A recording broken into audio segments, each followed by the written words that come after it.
مفتی صاحب کے YouTube channel کو سبسکرائب کیجیے، مفتی عطاء الرحمن قاسمی۔ حامد و مصلین اما بعد، معزز سامعین کرام، حضرات انبیاء کرام کا تذکرہ چل رہا ہے۔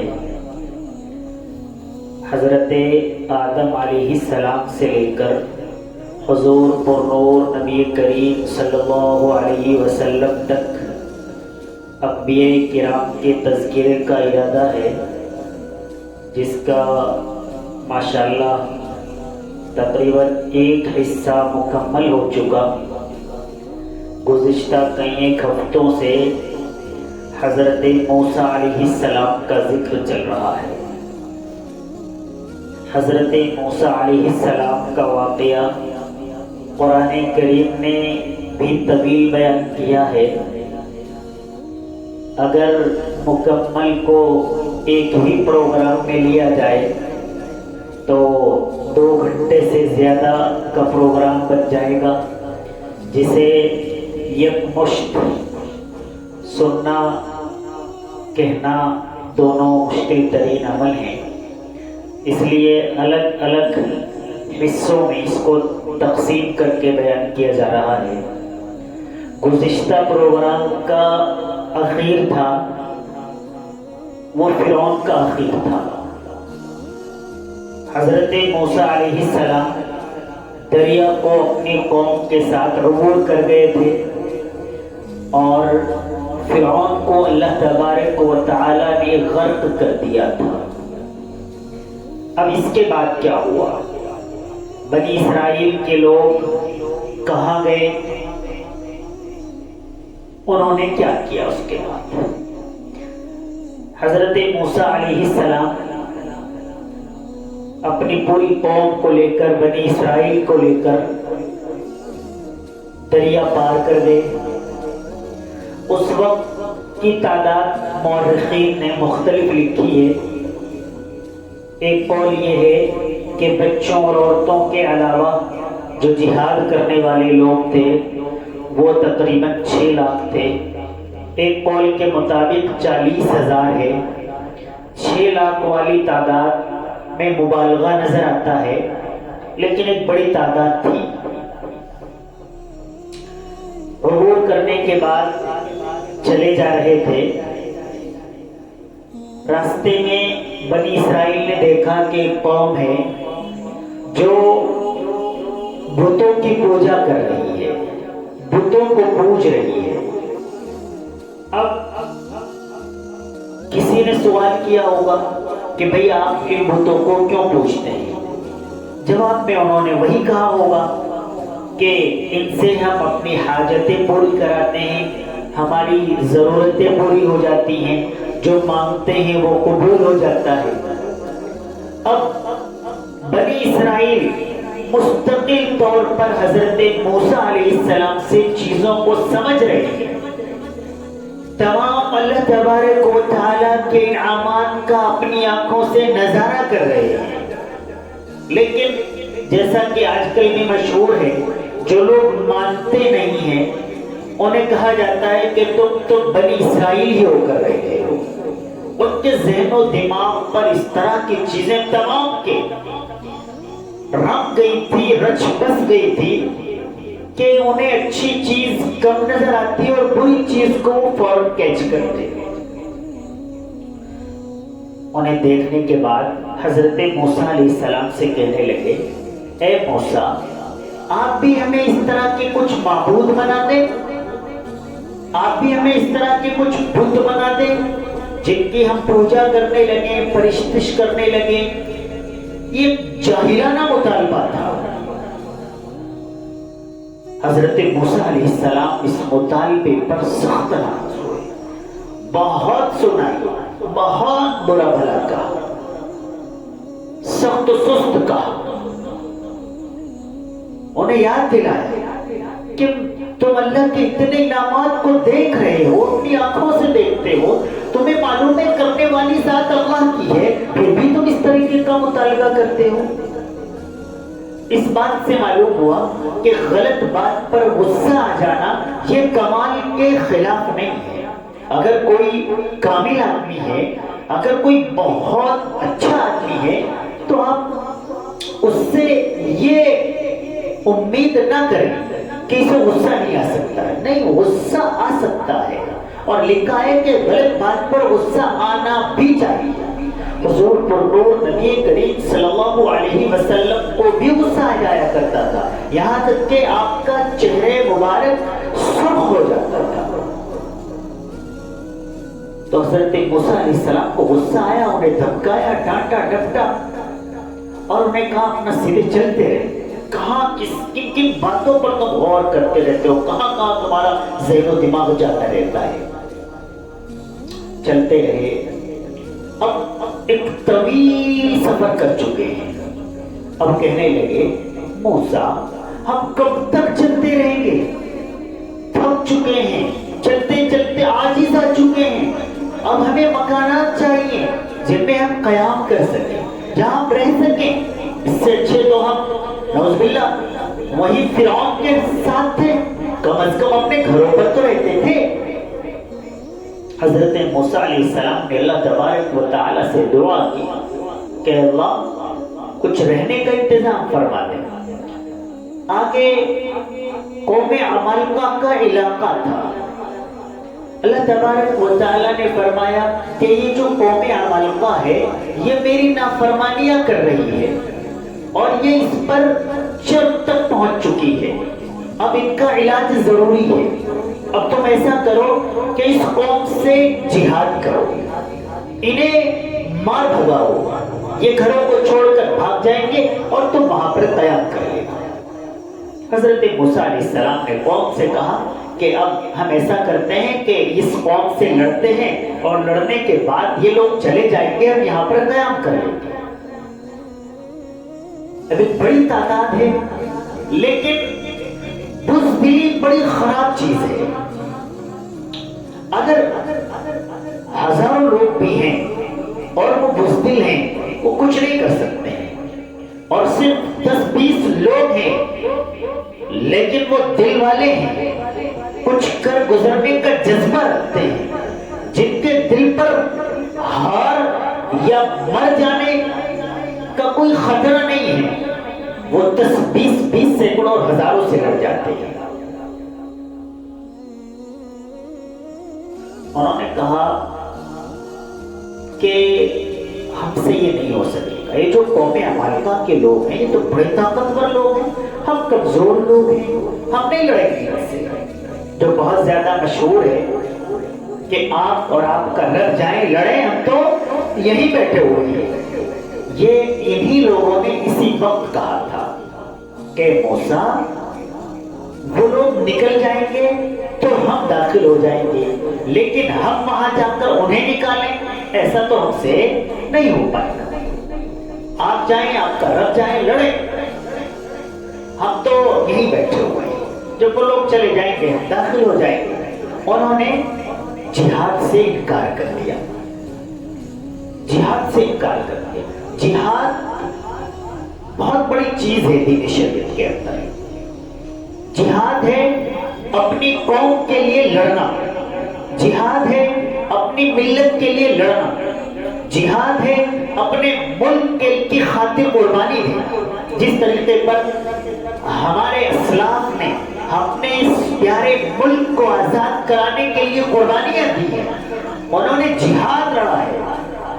انگریزوں کو مار بھگانے کے لیے انہوں نے لڑائی لڑی ہے. جہاد میں اپنے آپ کو پورے طور پر داخل کر دیا تھا، تو انگریز کو یہ ملک چھوڑنے پر مجبور ہونا پڑا، ان کو جانا پڑا. تو جو قوم جہاد کے لیے کھڑی ہو جاتی ہے، کوشش کرتی ہے، تو اللہ تبارک و تعالی اسے کامیابی عطا فرماتے ہیں. اور جو قوم جہاد کا انکار کرتی ہے، جیسے بنی اسرائیل نے کیا، ناکامی اس کا مقدر بن جایا کرتی ہے. ہم نے ابھی حال ہی میں دیکھا اپنے ملک کے لیے افغانستان کے لوگ لڑے، لگاتار 40 سال سے زائد سالوں تک اپنے آپ کو لڑائی میں جھونک کر رکھا. لیکن ایک دن آیا کہ امریکہ کو ملک چھوڑ کر بھاگنا پڑا. اس سے پہلے روس سپر پاور تھی, اسے چھوڑ کر بھاگنا پڑا تھا. تو جہاد پر کامیابی ہے, جہاد کے انکار پر ناکامی ہے. بنی اسرائیل نے انکار کر دیا. یہاں ایک بات اور سامنے آتی ہے کہ بنی اسرائیل اور نبی کریم صلی اللہ علیہ وسلم کے احباب ماننے والے دوستوں اور صحابہ کرام میں یہاں پر کیا فرق ہے. بنی اسرائیل نے تو حضرت موسیٰ علیہ السلام سے کہہ دیا کہ آپ اور آپ کا رب جا کر لڑائی کریں, ہم تو بیٹھے ہوئے ہیں. لیکن جب یہی موقع نبی کریم صلی اللہ علیہ وسلم کے پاس آیا تھا تو اللہ کے نبی صلی اللہ علیہ وسلم نے بدر کے موقع پر کہا بھائی دیکھو یہ تو جنگ لڑنی پڑے گی. حالانکہ انصار نے, مدینے کے رہنے والوں نے اللہ کے نبی سے یہ طے کیا ہوا تھا کہ ہم آپ کی حفاظت میں آپ کے ساتھ رہیں گے, لیکن طے تھا مدینے کے اندر اور یہاں جنگ لڑنی تھی مدینے کے باہر. اللہ کے نبی صلی اللہ علیہ وسلم نے فرمایا بھئی یہاں جنگ لڑنی پڑے گی تو آپ لوگ تیار ہیں؟ مہاجر صحابہ کرام میں سے کھڑے ہو کر کہا اللہ کے نبی ہم تیار ہیں. پھر دوبارہ کہا, پھر مہاجر صحابہ کرام میں سے کھڑے ہو کر کہا اللہ کے نبی ہم تیار ہیں. انصار صحابہ کرام سمجھ گئے کہ اب یہ ہم سے سوال ہو رہا ہے. انصار صحابہ کرام میں سے بھی ذمہ دار لوگ کھڑے ہوئے اور کہا اللہ کے نبی اگر آپ ہمیں سمندر میں کود جانے کا بھی حکم فرمائیں گے تو ہم اس سے بھی دریغ نہیں کریں گے. لڑائی ہے تو ہے, آپ کے کندھے سے کندھا ملا کر پورے طور پر یہ لڑائی لڑی جائے گی. اس کے بالکل اپوزٹ بنی اسرائیل کہہ رہے آپ جائیں, صحابہ کرام کہہ رہے ہم لڑیں گے. اللہ کے نبی صلی اللہ علیہ وسلم کے ساتھ شانہ بشانہ لڑائی لڑی ہے اور اللہ تبارک و تعالیٰ نے جیت عطا فرمائی ہے. یہاں بھی جیت طے تھی. اگر یہ کم تعداد میں بھی ہوتے بنی اسرائیل کے لوگ اور جا کر قوم عمالقہ سے لڑ پڑتے تو طے تھی, جیت طے تھی. آج اللہ کے نبی صلی اللہ علیہ وسلم کا فرمان ہے کہ آنے والے لوگ بھی اسی طریقے پر بنی اسرائیل جیسے ہو جائیں گے. آج بھی ملک کے حالات بنی اسرائیل کے طریقے پر ہی ہیں. قائد کے ساتھ شانہ بشانہ کھڑے ہونے کے لیے قوم تیار نہیں ہے اور بہت اچھے قائد بھی موجود نہیں ہیں. اگر کوئی لڑتا ہے, کھڑا ہوتا ہے تو اسے نہ جانے کس کس کا ایجنٹ بتا دیا جاتا ہے. اگر آپ کو اپنی پہچان بنوانی ہے, دنیا کے اندر اپنے آپ کو قائم رکھنا ہے تو اپنے قائد کے ساتھ شانہ بشانہ لڑنا پڑے گا, کھڑا ہونا پڑے گا, قربانی دینی پڑے گی.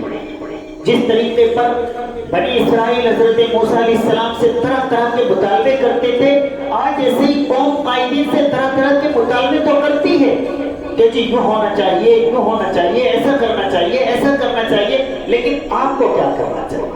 آپ کتنے کھڑے ہیں اپنے قائدوں کے شانہ بشانہ؟ آپ اپنے قائد کے پیچھے کس تعداد میں اور کس طاقت کے ساتھ, کن قربانیوں کے ساتھ کھڑے ہوئے ہو؟ آپ اپنا تو محاسبہ کیجئے. تو وہی حال ہمارا ہو چکا ہے. خیر, حضرت موسیٰ علیہ السلام کو ان لوگوں نے صاف صاف انکار کر دیا. تو اللہ تبارک و تعالیٰ نے اس کے عوض میں, اس کے بدلے میں, اس کے سزا کے طور پر آپ کو اسی صحرائے سینا کے اندر 40 سالوں کے لیے ایک طریقے پر بھول بھلیاں کے اندر چھوڑ دیا. یہ مصر اور سیریا کے درمیان میں ایک بہت بڑی جگہ ہے. 67,000 مربع کلومیٹر کا یہ ایریا ہے, علاقہ ہے. اس میں تقریباً 27 میل کا ایک الگ سے علاقہ ایریا ہے جس کے اندر جسے تیہ کہا جاتا ہے. تاہا فلان, یعنی فلاں آدمی بھول گیا. اور جس طریقے پر راستہ آدمی بھول جاتا ہے, یہ جو بھول بھلیا ہوتی ہے اس میں جدھر سے بھی کدھر سے نکلتا ہے, آگے دوسری وہیں جہاں سے چلتا ہے وہیں پہنچ جاتا ہے. اسے کہتے ہیں کہ یہ آدمی سرگردہ پھر رہا ہے, اسے صحیح راستہ مل نہیں پا رہا ہے. تو اس میدان کے اندر جس کو تیہ بھی کہا جاتا ہے، اس میں بنی اسرائیل آ گئی. صبح کو جس جگہ سے چلتے شام کو آرام کرتے تو صبح کو اسی جگہ پر اپنے آپ کو پاتے. جہاں سے چلے تھے وہیں پھر موجود، جہاں سے چلے تھے وہیں پھر موجود. بڑی پریشانی.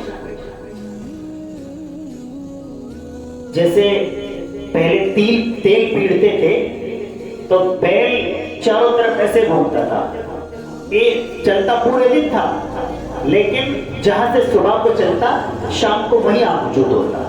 اسی طریقے پر اس قوم کا حال ہو چکا تھا. وادی تیہ میں وہ لوگ اسی طریقے پر پریشان تھے. پھر جب بہت زیادہ دھوپ اور نیچے سے ریت، پھر حضرت موسیٰ کے پاس آئے کہ یہاں اتنی گرمی میں کیسے رہیں گے. اللہ تبارک و تعالیٰ سے دعا کی. اللہ تبارک و تعالیٰ نے ایک بادل بھیج دیا جو ان پر سایہ کیے ہوئے تھا. سایہ بھی تھا اور ریت بھی، جس سے گرم نہیں ہوتا تھا، معتدل نارمل رہتا تھا. اللہ تبارک و تعالیٰ نے یہ انعام ان پر کر دیا. پھر کہنے لگے کہ جی بھوک بہت زیادہ لگی ہوئی ہے، ہم یہاں کھائیں گے کیا؟ حضرت موسیٰ علیہ السلام نے پھر دعا کی. اللہ تبارک و تعالیٰ نے دوسرا انعام یہ فرمایا کہ من و سلوہ عطا فرما دیا.